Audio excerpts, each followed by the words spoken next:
భాగంగా కొన్ని పథకాలు అయితే జనాలకు వెళ్తున్నాయి సార్. నేను కూడా అర్బన్ కాకుండా రూరల్ ప్రాంతాల్లో కూడా వెళ్ళినప్పుడు ఫ్రీ బస్ కానీ 200 యూనిట్ల మనకి ఒక 25-30 ఏళ్ల క్రితానికి ఇప్పటికి తేడా దేశంలో ఏంటంటే సార్, ఒకప్పుడు హామీలు ఇచ్చి కొద్ది మంది అమలు చేసేవారు. ఎన్టీ రామారావు గారు హామీ ఇస్తే అమలు చేస్తారని నమ్మకం ఉంది. ఓకే. ఒక ఎంజీఆర్కి నమ్మకం ఉండేది. చాలా చోట్ల హామీలే కానీ అమలు అయ్యాయి కాదు. తర్వాత దశలో హామీలు కాగితం మీద అమలు అయ్యాయి కానీ వాస్తవానికి ఆచరణలు సరిగ్గా ఉండేది కాదు. ఎందుకంటే దేవుడు వరం ఇచ్చినా పూజారి వరం ఇచ్చేవాడు కాదు. ఓకే. మధ్యలో దళారులు ఉండేవాళ్ళు.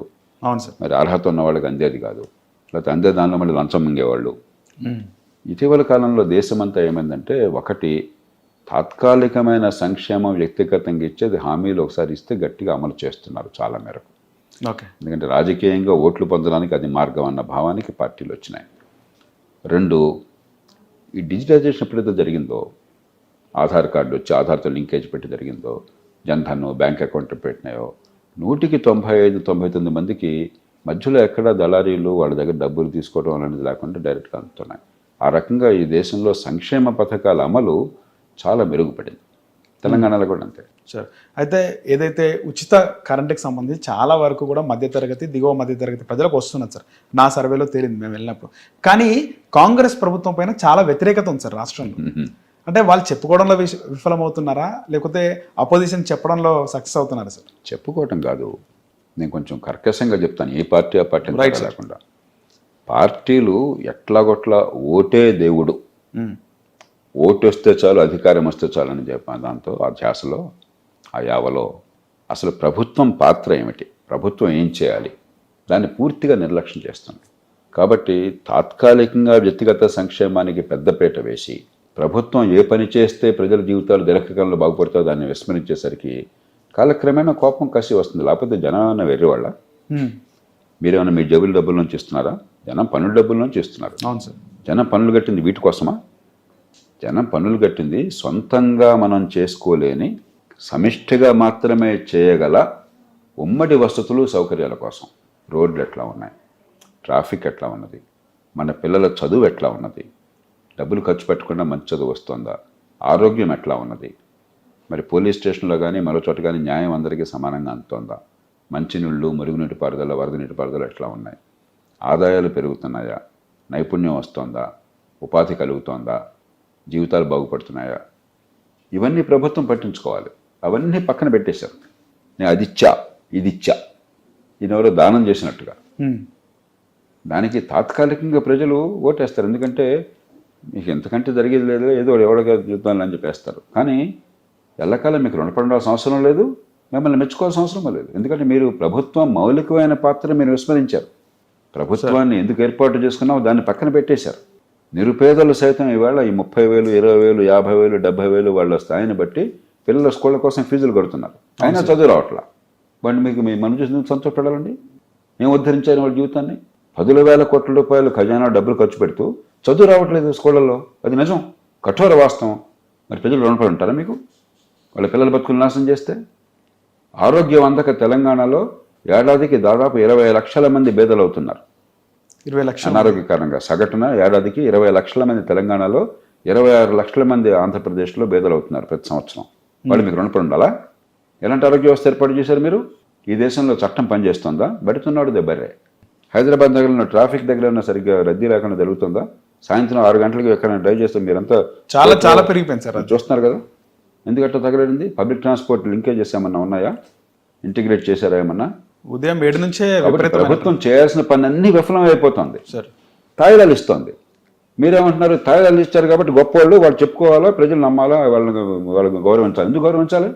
మీరు ఏ పని చేయాలో దాన్ని పక్కన పెట్టేసి ప్రజల బతుకులు నాశనం చేసి తాయిలాలు ఇచ్చేసి మమ్మల్ని ఆదరించాలని ఎందుకు ఆదరిస్తారు? ఆదరించకూడదు సార్. ప్రజలు కూడా ముఖ్యంగా కేసీఆరే బాగుండే, ఆయన పరిపాలన బాగుంది, కాంగ్రెస్ పాలన బాగలేదని చాలా మంది మాట్లాడుతున్నారు సార్, మెజారిటీ.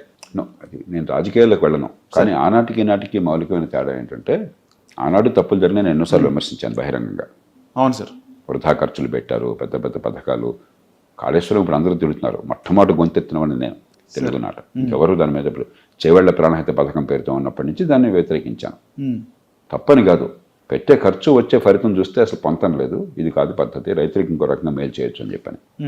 కానీ ఎంతో కొంత అభివృద్ధి కోసం సంక్షేమానికి సమతూకాన్ని పాటించారు. ఇప్పుడేమైంది, మరి సంక్షేమం పాలు ఎక్కువైపోయి ఏదో రకంగా ఓట్ల వేట కోసం అని చెప్పని అభివృద్ధికి తగినటువంటి మౌలిక సదుపాయాల వల్ల మిగతా విషయాలు వెనకబడుతున్నారు. ఉదాహరణకి గతంలో ఉన్న పథకాలు కూడా అమలు కష్టంగా ఉంది. ఫీ రీయింబర్స్మెంటు ఏ కాలేజీని అడిగినా కూడా నాకు చెప్తున్నారు ప్రైవేట్గా డబ్బులు రావట్లా. మరి ఫీ రీయింబర్స్మెంట్ సంక్షేమ పథకమే కదా. అవును సార్. ఒకప్పుడు కాంగ్రెస్ ప్రభుత్వం పెట్టిందే కదా. అవును సార్. అమలు చేయలేకపోతున్నారు.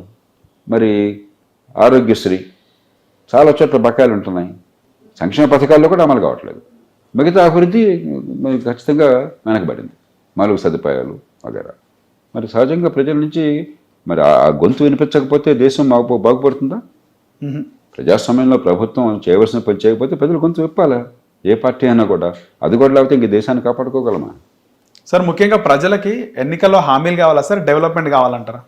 ఖచ్చితంగా దీర్ఘకాల అభివృద్ధి. ఇప్పుడు ఈవేళ రేపు పరగడిపోయి మళ్ళీ రేపు పరగడిపోయి కదా. ఇవాళ మీరు భోజనం పెట్టారు, నా సృష్టిగా భోజనం పెట్టారు, ఆకలి ఉందని చెప్పని సంతోషం. నరేష్ థ్యాంక్ యూ, మంచి భోజనం పెట్టావు అన్నాను. రేపు మళ్ళీ ఆకలి వేస్తుందా లేదా? అవును సార్. సమస్య పరిష్కారం అయిపోయిందా? అందుకే చైనీస్ సామెత ఏం చెప్తారు, ఆకలి కొన్నవాడికి ఖచ్చితంగా మనం కడుపు నింపాలి, వద్దంట్లా నేను. కానీ అదే పరిపాలన అనుకుంటే అంతకంటే పొరపాటు ఇంకొకటి లేదు. నిజంగా దీర్ఘకాలంలో వాళ్ళకి కావాల్సింది వాళ్ళు ఇవాళ చేపలతో భోజనం వండించడమా చైనీస్ సామెతలో చెప్పేది వాళ్ళు, లేకపోతే చేపలు పట్టడం నేర్పి ఒక గాలాన్ని ఇవ్వటమా, వాళ్ళనో గాలాన్ని ఇవ్వటమా, ఏది ముఖ్యం? గాలం ఇవ్వటమే సార్. కాబట్టి దీర్ఘకాలంలో బతుకులను బాగు చేయకుండా నేను దాతని, నువ్వు నా దగ్గర అర్థించేవాడివి, నేను నీకు ఇస్తున్నాను అన్న భావన ప్రజాస్వామ్యంలో ప్రజలను అవమానించడం అవుతుంది సార్. అలాగే హైడ్రాకి సంబంధించి హైడ్రా పనితీరు ఏ విధంగా ఉందంట సార్? వ్యతిరేకత అయితే కూడగట్టుకుంది మన దేశంలో. ప్రధానికి 2 రోజుల పాటు అడావిడి మర్నాడు గందరగోళం. అట్లా కాదు. నేను శాసనసభ్యుడిగా ఉన్నప్పటి నుంచి నేను గట్టిగా పోరాడుతున్నాను. హైదరాబాద్ నగరంలో ఈ ట్యాంకులన్నీ కూడా కుకటిపల్లిలో మీరు చూస్తే ఆనాడే బౌండరీలన్నీ గుర్తించి అన్ని కంచెలు వేయించాను నేను, కబ్జాలు లేకుండా. కాబట్టి కబ్జాలు ఆపాలనే విషయంలో ఎవరు కాదనరు. కానీ 2 విషయాలు మనం పట్టించుకోకుండా ఏదో ఆర్భాటం చేస్తే 4 రోజులు ప్రచారం వస్తుంది కానీ చివరికి ఏమీ ఫలితం రాదు. మొట్టమొదటిది 10,000 మంది నిరుపేదలు పొట్టచేత పట్టుకుని గ్రామీణ ప్రాంతాల నుంచి పెద్ద నైపుణ్యం లేకుండా, పెద్దగా ఆదాయం లేకుండా హైదరాబాద్ వస్తున్నారు. వాళ్ళందరికీ అక్కడ స్థానికంగా ఏదో చిన్న చిన్న ఇళ్ళు మరొకటి అక్కడ ఏర్పాటు చేసుకున్నారు. అవును సార్. ప్రభుత్వం ఆనాడు పట్టించుకోవాలి. చాలా చోట్ల వాళ్లే బిల్డింగ్స్ అప్రూవల్ ఇచ్చారు, పట్టించుకోవాలి. ఇప్పుడు అకస్మాత్తుగా గీత గీసి కూల్చి పారేస్తామంటే ఒక పేద దేశంలో ఇది ఆషామాషి కాదు. వాళ్ళ జీవితాల సంగతి ఏంటి, వాళ్ళ ప్రత్యామ్నాయం సంగతి ఏంటి, ప్రతిఘటన వస్తుంది. మీ తప్పుల వల్ల వచ్చినాయి ఇవన్నీ కూడా. మీరందరూ కూడా లంచాలు మెనగడం వలనో లేకపోతే మీకు ఉదాసీనంగా ఉండటం వల్ల వివిధ కారణాల వల్ల ఆక్రమణలు వచ్చినాయి. కాబట్టి ట్రైన్కి అడ్డుపడుతోంది, మరి దీనివల్ల ప్రవాహం ఆగిపోతే మొత్తం మురుగునీరు పారుదల కానీ లేకపోతే మరొకటి కానీ వర్షం నీరు పారుదల కానీ నాశనం అయిపోతుంది అన్నప్పుడు గట్టిగా పట్టించుకోవాలి. ఉదాహరణకి నాకు బాగా గుర్తుంది, నేను శాసనసభ్యుడిగా ఉండగా డ్రైన్ మీద ఒక ప్లాట్ఫామ్ కట్టేసి 3 అంతస్తుల బిల్డింగ్ కట్టేశారు. డ్రైనేజ్ పైన, డ్రైన్ మీదే. డ్రైన్ పక్కన ఒక గజం ఆక్యుపై చేయడం కాదు. అప్పుడు నేను మున్సిపల్ కమిషనర్ చెప్పాను, లోకల్గా వాళ్ళు డిప్యూటీ కమిషనర్ వీళ్ళు చేయలేరు, ఈ జోనల్ లేకపోతే డిప్యూటీ కమిషనర్లు ఒత్తిడి లొంగిపోవాల్సి వస్తుంది, మీరు మున్సిపల్ కార్పొరేషన్ సెంట్రల్ ఆఫీస్ నుంచి స్క్వాడ్లను పంపించేసి ఇలాంటివి తొలగించాలని చెప్పాను. వాళ్ళు ఒక శనివారం ఆదివారం తొలగించడం మొదలెట్టారు. వెంటనే అప్పటిదాకా ఉప్పు నిప్పుగా ఉన్న వివిధ పార్టీల కార్పొరేటర్లు, ఎమ్మెల్యేలు, వేరు పార్టీలు ఒకరు పడదు. ఈ విషయంలో అందరూ కలిసిపోయి అర్జెంటుగా గవర్నమెంట్లో ఉన్నత స్థాయికి వెళ్ళి దాన్ని ఆపించారు ముందు. ఓకే. 4 రోజుల లోపల ఆ కమిషనర్ని ట్రాన్స్ఫర్ చేయించారు. స్వలాభం కోసం మీరే చేయించింది ఇది. ఇవన్నీ మీ వల్ల వచ్చినాయి. ఇవాళ ఒక్కసారిగా గుండెలు బతుకుంటేట్లాగా. కాబట్టి ఒక వ్యవస్థను ఏర్పాటు చేయకుండా, సిస్టమేటిక్గా చేయకుండా హడావిడిగా చేస్తే ఉపయోగం ఉండదు.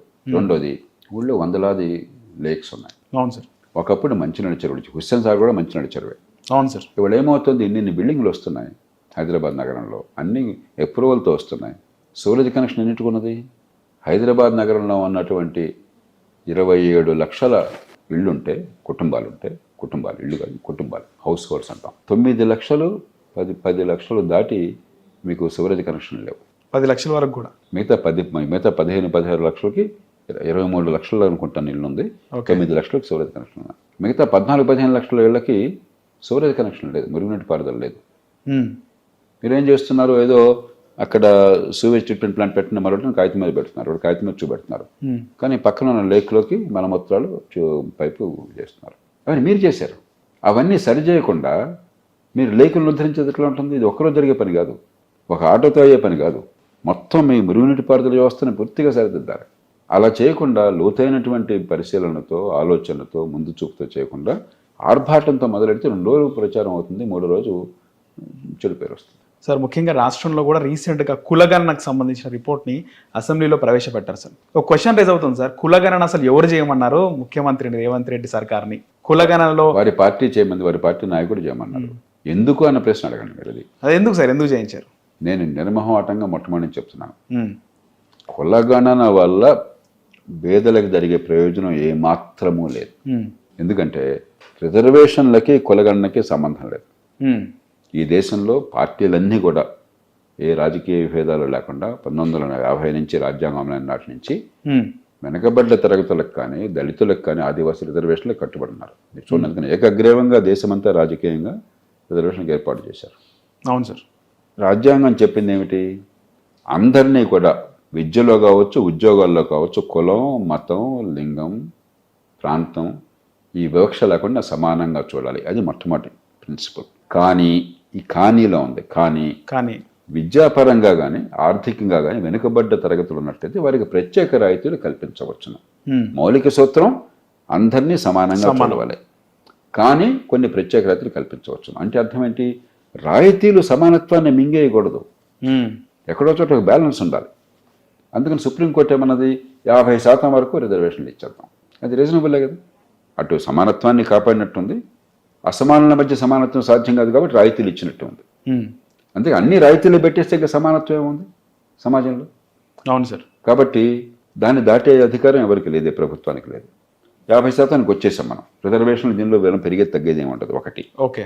2, ఏ వ్యక్తికి వస్తుందని చెప్పన్నది వారి వ్యక్తుల కులం సర్టిఫికేటు, తర్వాత వాళ్ళ ఆదాయము వగేరా దాన్ని బట్టి వస్తుంది తప్ప మీ కులగణన వచ్చేది ఏం లేదు. కాబట్టి ఎందుకు చేసినట్టు? ఇది రాజకీయ సమీకరణ కోసం కులాన్ని ఆయుధంగా వాడుతున్నారు. మామూలుగా రాజకీయ సమీకరణ కోసం మీ పన్నుల డబ్బు ఎంత తీసుకున్నాము, ఈ డబ్బుని ఈ రకంగా ఖర్చు పెడితే మీ జీవితాలు ఎట్లా బాగుపడ్డాయి, మీ అందరికి ఉమ్మడి సేవలు ఎట్లా అందినాయి, మీ పిల్లల బతుకులు ఈ రకంగా బాగుపడుతున్నాయి, విద్య ఎలా అందుతోంది, ఆరోగ్యం ఎట్లా అందుతోంది, ఉపాధి ఎట్లా కలుగుతుంది, ఆదాయం ఎట్లా పెరుగుతుందని చెప్పుకోగలగాలి. అదేమీ లేకుండా ఎలక్షన్ వచ్చిందని చెప్పంటే కుల మహాసభలు, నాయకులంతా కుల మహాసభల్లో వచ్చి ఒక్కో కులం గురించి మాట్లాడతారు. ఎలక్షన్లో మన ఇచ్చే హామీలు కుల గణన, అదేదో అద్భుతమైనట్టుగా. నేను నిశ్చయంగా చెప్తాను కెమెరా ముందు సార్, ఇంకో సంవత్సరం ఆగి చూడండి, కులగణాల వల్ల ఈ కులాల ప్రజలకి ఏం మేలు జరిగిందో ఒక్కటి నాకు చూపెట్టండి. నేను సవాల్ చేస్తున్నాను బహిరంగంగా. ఇది కేవలం రాజకీయంగా కులం తప్ప దేని చోటు ఇంకో రకంగా రాజకీయం నడిపినటువంటి పార్టీలు కులం పేరుతో రాజకీయ సమీకరణ కోసం చేస్తున్న సన్నాహం తప్ప దీనికి ప్రజల ప్రయోజనాలకి ఏమాత్రం సంబంధం లేదు. మరొకటి వినిపిస్తుంది సార్, ఇంకొక మాట, పుట్టుకతో వచ్చిన వివక్ష ఖచ్చితంగా పోవాలి. నేను జీవితంతో పోరాడుతుంది. అందుకని పొద్దున్న సాయంత్రం నేను మాట్లాడేది విద్య ఆరోగ్యం. అవును సార్. విద్య వల్ల కలిగే నైపుణ్యం, ఉపాధి, ఆదాయం, దానికి 100 రూపాయలు నేను కట్టుబడినాను. అది పక్కన పెట్టండి. మనం ఈ దేశంలో ఎవరన్నా నేను ఫలానా కులంలో పుట్టాలని కోరుకుని పుట్టారా? లేదు సార్. మీరు కానీ నేను కానీ లేదు సార్. వాడికి 10-15 ఏళ్ళు వచ్చిన తర్వాత ఫలానా కులంలో అని చెప్పాం అన్నాడు. అవును సార్. కాలక్రమేణా మనం ఎలాంటి స్పృహ వాళ్ళకు ఉండాలి? ఎక్కడ పుట్టినా, ఏ కుటుంబంలో పుట్టినా, ఏ కులం పేరుతో పుట్టినా, నా తెలివితేటలు, నేను పడే కష్టము, నా వల్ల జరిగే పని వల్ల నాకు గుర్తింపు ఉండాలని మీరు కోరుకుంటారు కదా. అంతే సార్. అలా కాకుండా నరేష్ మీ అమ్మ నాన్న ఫలానా కులం నువ్వు ఇది అని అది తప్ప నీకేం లేదని అంటే నీకు గౌరవం ఉంటుందా? లేదు సార్, ఉండదు. నాకు గౌరవం ఉంటుందా? కాబట్టి మన సమాజానికి ఏ సంకేతాన్ని ఇవ్వాలి? పుట్టుకొత్త వివక్ష తొలగించడం కోసం రిజర్వేషన్లు ఇద్దాం, రాయితీలు ఇద్దాం. కానీ నిన్ను సమాజం అంచనా వేసినప్పుడు కులం కాదు నీకు కావాల్సిన, నిన్ను కూర్చొని వాడుతున్నప్పుడు నీ కులం కాదు నీకు గుర్తు రావాల్సింది నీ ప్రతిభ, నీ ఆసక్తి, నీ అభిరుచి, నువ్వు పడే కష్టము, నీ వల్ల సమాజానికి ప్రయోజనము, దాన్ని బట్టి గుర్తింపు ఉండాలి. ఆ సంకేతాన్ని ఇవ్వాలా? ప్రతిరోజు పొద్దున్న సాయంత్రంగా నీ కులం ఇది, నీ కులం ఇది, నీ కులం ఇది గుర్తు చేయాలి మనకి. నేను ఫ్రాంక్గా అడుగుతున్నాను, ఎలాంటి సమాజాన్ని కోరుతున్నాం మనం? కేవలం ఇంకా రాజకీయ లబ్ధి కోసం ఇవన్నీ కూడా జరగడం జరిగింది. ఖచ్చితంగా. కానీ బీసీలను తక్కువ చూపించే ప్రయత్నం చేసిండ్రు కాంగ్రెస్ ప్రభుత్వం. ఓసీల శాతం పెంచినారు, బీసీలది చాలా తక్కువగా పెంచడం జరిగింది. నేను చెప్పలేను, నాకు తెలియదు. ఎందుకంటే సార్ ఆధారాలు లేకుండా నేను ఎప్పుడు మాట్లాడను. Right sir. కాబట్టి సర్వే ప్రామాణికంగా జరిగిందా జరగలేదా, ఆ సంఖ్య కరెక్ట్ కాదు అన్నది చెప్పేటువంటి సాహసం నేను చేయను. కానీ సార్ గతంలో జరిగిన కులగణన రాజ్యాంగం ఏర్పడిన తర్వాత అది ఆప్ట్ అంటారా సార్? ఇప్పుడు జరిగిన కులగణకు దానికి ఏమన్నా ఉందంటారా? అంటే కరెక్ట్గా జరుగుతుందా సార్ కులగణన? అంటే గతంలో కూడా కులగణన జరిగినాయి. ఎందుకు జరిగినాయి? 2 కారణాలుగా. ఒకటి, ఫలాని కులం బీసీయా కాదా అని చూడడం కోసం చెప్పని ఊరికి నీ కులం ఏంటని జనాభా లెక్క కాదు, విద్య ఆర్థిక పరిస్థితి అంచనా వేసినందుకు సర్వేలు జరిపారు. అది జరగకపోతే మీకు బీసీగా చట్ట ప్రకారం రిజర్వేషన్లకు సాధ్యం కాదు. అది కులగణన కాదు, ఓకే కులాల సోషియో ఎకనామిక్ సర్వే ఒకటి.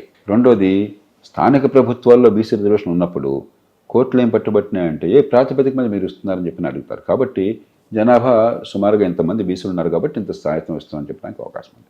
ఈ రకంగా చేశారు తప్ప కులం చుట్టూ సమాజాన్ని తిప్పే ప్రయత్నం కొంత ఉంటుంది కులగణన చేసినప్పుడు. కానీ వెనకాల ఉన్నటువంటి ఉద్దేశం కులం చుట్టూ సమాజాన్ని తిప్పడం కాదు, రాజకీయ సమీకరణ కోసం కాదు. ఆ ప్రత్యేక పరిస్థితి వల్ల చేశారు. ఇప్పుడు ఏమిటంటే అసలు ఇదే ఒక పెద్ద సిద్ధాంతంగా మారుస్తున్నారు. కులగణనే మాకు ఇప్పుడు కాంగ్రెస్ పార్టీ వారిది కులగణనే గొప్ప ఎజెండా, కులగణనే గొప్ప సిద్ధాంతం, కులగణనే గొప్ప ఏమంటారు ఫలితం, మేము సాధించినటువంటి ఘనకార్యం అంటున్నారు. అది చాలా విచిత్రంగా ఉన్న వాదన. సార్ ముఖ్యంగా 2009కి ముందు రాష్ట్రంలో కాంగ్రెస్ టీడీపీ 2 పార్టీలు ఉండే సార్. ఉమ్మడి రాష్ట్రంలో ఒక కొత్త పార్టీ వచ్చింది. ఆ పార్టీకి చాలామంది స్వచ్ఛందంగా పనిచేసినారు.